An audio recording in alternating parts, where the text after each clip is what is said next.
Hello, it's me from the little nun's room. I've just been for a walk and I touched on this a little bit the other day, but I just wanted to record something for when lockdown finishes and how what it is actually like to be living in this situation. So I'm in London. I'm in a really highly densely populated part of London. In fact, on my street alone, it's houses that are separated into flats, so upstairs and downstairs. Now, luckily, in most of these flats, they separate the garden, so everyone gets half each. But I've been noticing as I go on my walks around the neighbourhood that actually there are a lot of people that maybe don't have a garden. So there's upsides and downsides to this. Obviously, having a garden, feel very lucky. Grass on your feet in the morning, which is what is actually saving me right now. I found out yesterday via a webinar that I was part of that lightning strikes the ground something like 1,000 times a minute on the earth. So to actually stand on the ground, you're picking up those electrons, and that is such an incredible thought that it's actually there's health benefits. Guy called Dr. Jamil, can't say his last name, but amazing counsellor. I'll put his details in the bottom of this video. But just this whole idea of there's such a big picture out there that we don't see. We're part of such a massive thing, and if lightning's obviously not striking here because it's absolutely glorious sunshine today, but if lightning is striking the earth somewhere on earth right now, all these times per second, that all that power, all that energy is surging through the earth, and actually going to stand on that energy is a really good source of connection right now.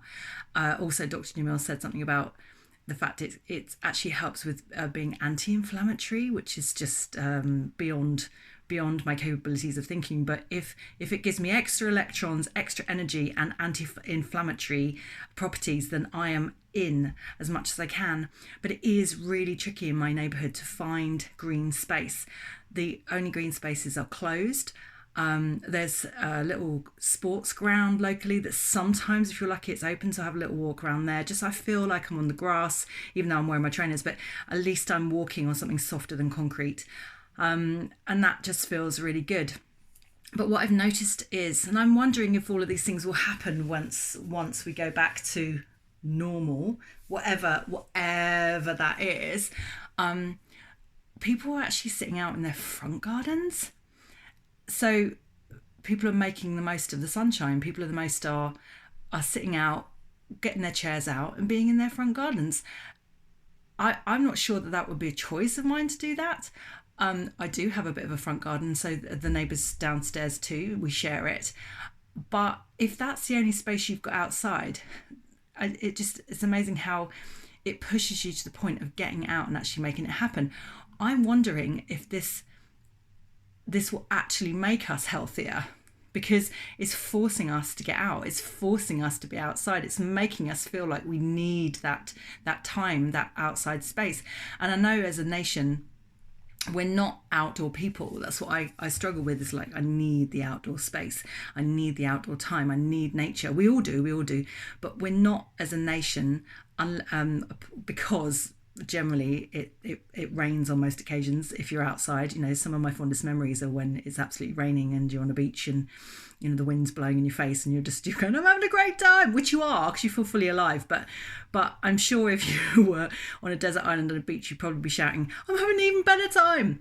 But what is really great is that people are just sat out and they're having a beer. And I just saw this family, this mum and this dad with their two kids. The little tiny one was like stark naked. Part of me was like, oh, I really wish they were on a beach and having a lovely time. But that little kidling didn't care where it was. It was just having a fantastic time. My mum and dad were having a beer. There is no loitering. That is a rule, that you're not really supposed to be loitering right now. I did walk past a load of youths who were tinkering with a car, not in a dodgy sense, but tinkering, working on a car. And a police van came towards me. So because also I find I'm walking down the middle of streets as well, because there's no cars around. So the police car's coming at me, and not I got out of its way, but then stops and starts to talk to these lads. So, you know, that's the first time that I've actually seen that happen in the last couple of weeks, that I've seen any police intervening with anyone. There is a rumour this weekend that people, there's going to be more arrests from people partying and not being socially distanced enough, and being being aware. Just because the sun is shining doesn't mean that, you know, the standards of it should go down. I'm the last one for a stickler on rules, but if this means that we can be out of this in a couple of weeks, in a month, then I'm in. I'm going to play it by the rules completely. So it's an interesting time. There's feelings of big major lack of freedom. That can play obviously on different people's minds very differently. I'm very used to having my freedom. I'm very used to going on holidays and flying off to places. I love that. How am I dealing with it? I've got a bit of a routine where I'm outside in the garden in the morning, getting as much fresh air as possible, and meditating a lot, and also making my videos, because at the moment that's really my sole kind of creative purpose, and having a really great time. But I'm not going to say it's not easy. I'm not going to say that spend a lot of time thinking about what's going on. It's a lot harder to let go of that feeling of what's going on. It's a lot harder to face the thing that's actually going on. But even within all of that, there are joyful moments. Like the trees outside are really, really beautiful, and they seem bigger and better. They seem bigger and better to me this year.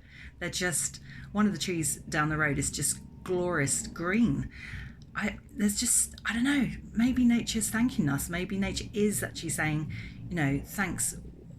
We're going to give you this display because we know you're going through it. Or maybe that's just a typical human trait of like everything's about us. But it does feel hard, tricky, continually conscious to your actions and your lack of actions, that you're switched on the whole time. There's no denying or stepping back.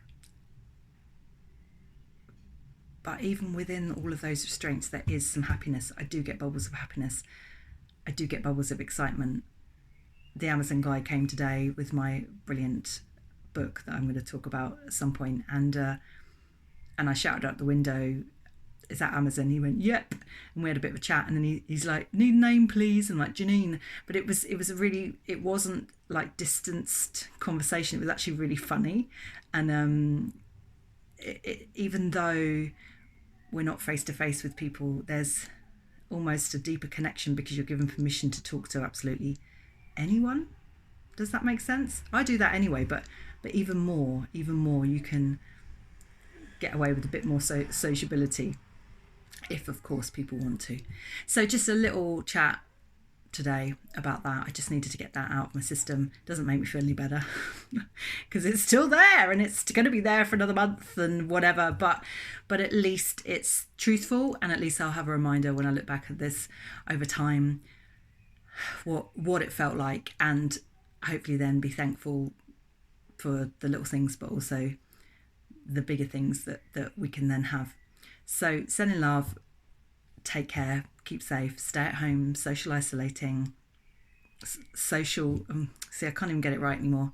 Self-isolation, social distancing, be sensible, be safe, but still within that, have a good time.